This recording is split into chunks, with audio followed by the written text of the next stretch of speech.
조선의 기록 어디에도 남지 않은 한 여인이 있었습니다. 그녀와 혼인한 남자들은 하나같이 비명 속에 죽어갔죠. 사람들은 그녀를 육미호루웨라 불렀습니다. 6개의 꼬리를 가진 요귀, 그리고 사랑을 저주로 바꾼 여인. 오늘 우리는 조선의 금기 괴담 육미호 실록의 문을 엽니다. 전라남도 여수지방의 평화로운 작은 해안 마을에 박진사라는 친절한 관리가 살았습니다. 그는 자식이 없었지만 박진사는 그의 친절과 의로움으로 마을 사람들에게 존경을 받았습니다. 박진사의 삶은 어느 날 그는 관광을 가던 중 길가에서 버려진 어린 소녀를 우연히 발견할 때까지 평화로웠습니다. 큰 순진한 눈과 사랑스러운 통통한 얼굴을 가진 어린 소녀는 즉시 그의 마음을 사로잡았습니다. 박진사는 소녀를 입양하기로 결정하고 그녀에게 바냐라는 이름을 지어 아침 해처럼 아름답고 빛나는 소녀로 자라기를 바랐습니다. 세월이 흐르면서 바냐는 성장했고 박진사를 실망시키지 않았습니다.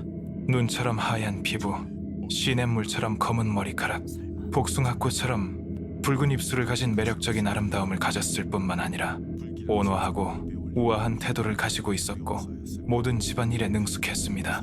바냐의 미모에 대한 소문은 멀리까지 퍼져나가 곧 이웃마을 전체에 퍼져나갔습니다. 바냐가 16살이라는 어린 나이에 결혼 정년기에 접어들었을 때 성인의 문턱이자 소녀들이 흔히 결혼을 생각하기 시작하는 시기였기에 박진사의 집 대문은 그 지역 명문가의 잘생긴 청년들이 청혼하러 오는 소리로 북적였습니다. 청혼하러 온 사람들 중에는 이웃마을의 재력가의 아들 이석현이라는 청년도 있었습니다. 석현은 총명하고 재주가 많았으며 지방시험에 합격하여 가문의 명예를 드높일 것으로 기대받았습니다. 그는 오랫동안 바냐를 남몰래 흠모하며 장터나 축제에 갈 때마다 따라다녔습니다. 바냐가 결혼 정년기에 이르렀다는 소식을 듣자 석현은 가장 먼저 박진사의 집에 찾아와 청혼했습니다. 박진사는 석현을 따뜻하게 맞이했지만 그는 여전히 망설였습니다. 바냐는 그의 외동딸이자 외로운 삶에 빛을 비춰주는 존재였습니다. 그는 그녀를 더 오래 곁에 두고 싶었다. 그래서 석현의 청혼을 재치 있게 거절했다. 바냐가 너무 어리고 가정을 꾸릴 시간이 더 필요하다는 핑계였다. 내 딸은 16살밖에 안 돼서 아직 철이 없단다. 몇 년만 더 기다려봐. 충분히 성숙해지면 꼭 2사람에게 맞춰줄게. 박진사가 따뜻하면서도 단호한 어조로 말했다. 석현은 실망했지만 박진사의 약속을 믿었다. 그는 기다리겠다고 열심히 공부해서 바냐에게 어울릴 만한 사람이 되겠다고 약속했다. 얼마 지나지 않아 지방관리부터 유망한 젊은 학자들까지 다른 젊은이들이 잇따라 찾아왔다. 박진사도 비슷한 이유로 거절했다. 그는 세상 무엇보다 바냐를 진심으로 사랑했고 그녀와 함께할 날을 더 늘리고 싶었다. 바냐는 입양하였지만 박진사는 여전히 모든 사랑과 기대를 그녀에게 쏟았다. 그는 바냐를 정성껏 돌보며 고귀한 여인의 예절과 예절을 가르쳤다. 바냐는 양아버지에게 늘 순종하고 보살피는 효녀였다. 아버지와 딸의 삶은 순탄해 보였지만 그 평화를 깨뜨리는 이상한 일들이 벌어지기 시작했다. 어느 날 밤 청혼이 거절당하고 집으로 돌아가던 석현은 숲 가장자리에서 의문의 죽음을 맞이했다. 그의 시신은 피웅덩이에 누워 있었고 얼굴은 공포로 일그러져 있었으며 목에는 깊은 물린 자국이 있었다. 마을 사람들은 공포에 질려 어떤 짐승이 나타났다는 소문을 퍼뜨렸다. 하지만 아무도 마음속으로 의심하는 것을 감히 입 밖에 내지 못했다. 석현이 악령에게 해를 입은 것일까? 박진사는 석현의 죽음에 비통해했지만 이것이 일련의 끔찍한 사건의 시작일 뿐이라고는 상상도 하지 못했다. 바냐에게 청혼하기 위해 박신의 집에 찾아온 다른 젊은이들도 목에 비슷한 상처를 입고 의문의 죽음을 맞이했다. 온 마을이 공포에 질려 아무도 감히 박진사의 집에 다가가지 못했습니다. 어떤 악령이 그의 집에 출몰했고 치명적인 아름다움을 지닌 바냐가 그 악령을 불러들였다고 믿었기 때문입니다. 이야기는 거기서 끝나지 않았습니다. 재앙은 박진사의 친척들에게까지 번지기 시작했습니다. 그의 삼촌, 조카들, 심지어 그의 집 하인들까지도 그 끔찍한 운명을 피할 수 없었습니다. 모두 기이한 상황에서 끔찍한 상처를 입고 죽었습니다. 한때 따뜻하고 아늑했던 박진사의 집은 이제 아무도 감히 발을 들여놓지 못하는 황량하고 음울한 곳으로 변했습니다. 박진사와 반야는 완전히 고립되어 두려움과 추위 속에서 살았습니다. 그 암울한 시절, 충청도에서 온 용감한 무사김은 박진사의 집에 얽힌 무서운 이야기를 들었습니다. 김은 근육질의 몸매에 빛나는 눈, 그리고 무사의 강인한 기질을 가진 남자였습니다. 그는 귀신이나 유령을 믿지 않았지만 진실을 알고 싶어 했습니다. 그는 여수로 가서 두려움에 휩싸인 그 마을에 발을 들여놓기로 결심했다. 김박진사의 집에 도착하자 박 씨는 관료의 위험이라고는 찾아볼 수 없는 슬픈 얼굴로 그를 맞이했다. 김 씨는 방문 이유를 설명했다. 이상한 일들을 듣고 딸에게 청혼하고 싶었다고 했다. 만약 정말로 악령이 있다면 자신의 무예 실력으로 쫓아낼 수 있을 거라고 믿었기 때문이다. 박진사는 절망과 희망이 뒤섞인 눈빛으로 김 씨를 바라보았다. 그는 김 씨에게 모든 것을 이야기했다. 의문의 죽음, 마을 사람들의 두려움, 그리고 자신이 청혼을 모두 거절했던 일들까지 김 씨는 변함없이 듣고 있었다.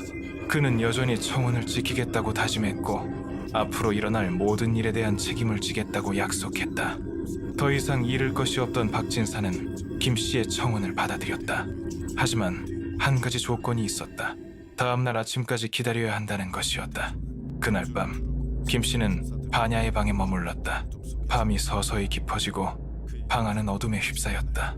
창문으로 희미한 달빛만이 비쳤다. 김 씨는 바닥에 펼쳐진 이불 위에 누워 눈을 크게 뜨고 뭔가 신비로운 일이 일어나기를 기다렸다. 그는 유령을 믿지 않았지만 공기의 긴장감 때문에 잠을 이룰 수 없었다.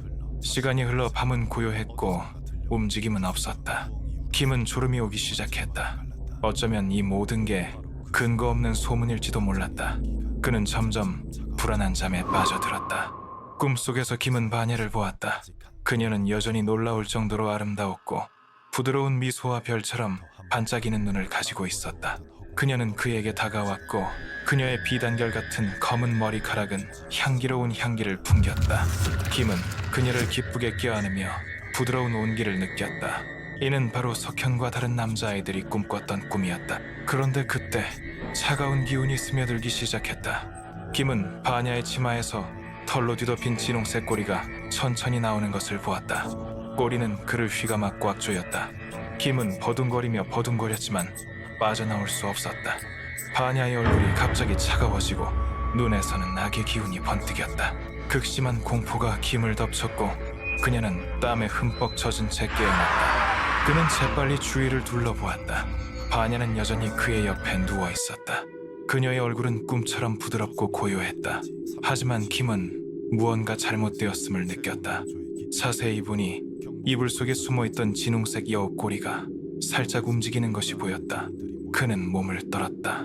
꿈이 아니라 끔찍한 진실이었다. 이 집에 출몰하는 악령은 다름 아닌 반야였다. 김은 즉시 셔츠에 숨겨둔 단검을 꺼냈다. 그는 일어서며 날카로운 눈으로 반야를 응시했다. 반야는 여전히 눈을 감고 깊은 잠에 빠져 있는 듯했다. 하지만 김은 그녀가 적절한 순간을 기다리고 있다는 것을 알았다. 그는 망설임 없이 달려가 여우의 약점이라고 생각되는 곳에 칼을 꽂았다. 반야가 벌떡 일어섰다. 고통스러운 비명이 방 안에 울려 퍼졌다. 소녀의 비명이 아니라 괴물의 무시무시한 으르렁거림이었다. 김은 그녀의 본 모습을 똑똑히 보았다.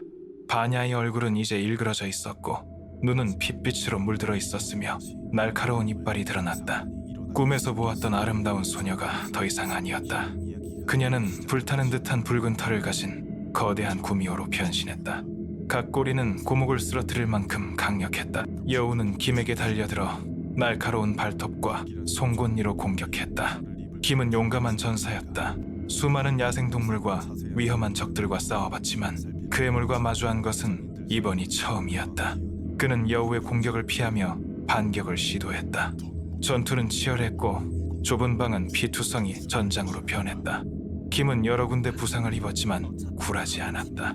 실패하면 마을 전체가 이 괴물에게 학살당할 것임을 알고 있었다. 여우가 부주의한 순간 김은 온 힘을 다해 단검을 여우의 심장에 꽂았다. 여우는 무시무시한 포효를 내질렀고 거대한 몸뚱이가 무너졌다. 선명한 붉은 피가 솟구쳐 나와 바닥을 물들였다. 힘은 숨을 헐떡이며 기진맥진했지만 감히 경계를 늦출 수 없었다. 그는 죽어가는 괴물을 응시했다. 그리고 그때 이상한 일이 일어났다. 여우가 점차 사람 모습으로 돌아오자 목구멍에서 희미한 목소리가 울려 퍼졌다. 무서운 으르렁거림이 아니라 슬픔에 찬 흐느낌이었다. 아버지, 죄송합니다. 반야의 비명과 구미호의 으르렁거림에 박진사가 잠에서 깼다. 그는 황급히 반야의 방으로 달려갔다. 눈앞에 펼쳐진 광경은 그를 경악하게 했다. 김은 피투성이가 되어 바닥에 쓰러져 있었고 반인반여우의 모습을 한 반야는 죽어가고 있었다. 그녀의 부드러운 목소리가 방 안에 울려 퍼졌다. 아버지, 죄송합니다. 강렬하고 고통스러운 기억이 박진사의 머릿속으로 밀려들었다. 그는 산꼭대기에 서서 손에 활을 든 자신의 모습을 보았다. 그는 사냥꾼이었고 아내와 어린 딸과 함께 초가집에서 살고 있었다. 어느 날 사나운 구미호가 그의 가족을 공격하여 아내와 딸의 목숨을 앗아갔다. 극심한 고통과 증오 속에서 그는 아내와 딸의 복수를 위해 그 여우를 끝까지 추적하겠다고 맹세했습니다. 이번 생에서 그는 버려진 어린 소녀를 데려와 입양했고 그는 그녀를 너무나 사랑했다. 그 소녀가 자신이 없애겠다고 맹세했던 구미호라는 사실을 상상조차 할 수 없었다. 알고 보니 전생의 구미호 반야가 박진사와 함께 운명을 함께하려 온 것이었다. 그녀는 그를 떠나고 싶지 않아 청혼하러 온 남자들을 죽였다. 운명을 방해하는 적이라 여겼던 그의 가족을 학살했고 전생의 박진사의 가족에게도 해를 끼쳤다. 박진사는 무너졌다. 반야에 대한 사랑과 전생의 증오가 뒤섞여 그의 마음속을 갈기갈기 찢어놓았다. 그는 자신이 사랑하는 소녀가 악마라는 사실을 받아들일 수 없었지만 전생의 상실의 아픔을 잊을 수 없었다. 반야가 숨을 거둔 후 김은 박진사와 마을 사람들에게 모든 이야기를 들려주었다. 작은 마을은 공포와 안도감으로 가득 찼다. 마침내 죽음의 미스터리가 풀렸다. 극심한 고통에 시달리던 박진사는 김씨와 남은 용감한 마을 사람들과 함께 구미호의 모습으로 변한 반야의 시신을 마을에서 멀리 떨어진 산속 깊은 동굴로 옮겼습니다. 그들은 큰 바위로 동굴 입구를 막아 괴물을 영원히 봉인했습니다. 그 후 여러 달 동안 깊은 동굴에서 사람들은 마치 버려진 아이의 울음소리처럼 구미호의 애절하고 슬픈 울음소리를 들을 수 있었습니다. 그 울음소리는 마을 사람들을 괴롭혔지만 점차 그치고 무시무시한 침묵으로 바뀌었습니다. 그때부터 마을 사람들은 후손들에게 기묘한 운명, 사랑과 증오, 그리고 한때 마을을 괴롭혔던 무시무시한 악령들을 상기시키기 위해 그 동굴을 여우굴, 즉 여우굴이라고 불렀습니다. 전라남도 여수시 금동의 외딴 지역에는 전설이 된 비극적인 이야기의 증거로 여우굴이 여전히 남아있다고 합니다. 그녀는 정말 요기였을까요? 아니면 시대가 만들어낸 또 다른 희생자였을까요? 조선의 괴담 속에는 늘 인간의 두려움이 숨어 있습니다. 다음 화에서는 더 깊은 어둠에 묻힌 조선의 또 다른 악귀실록을 만나보시죠. 구독과 알림 설정을 하시면 역사가 감춘 괴담을 가장 먼저 마주하게 될 것입니다.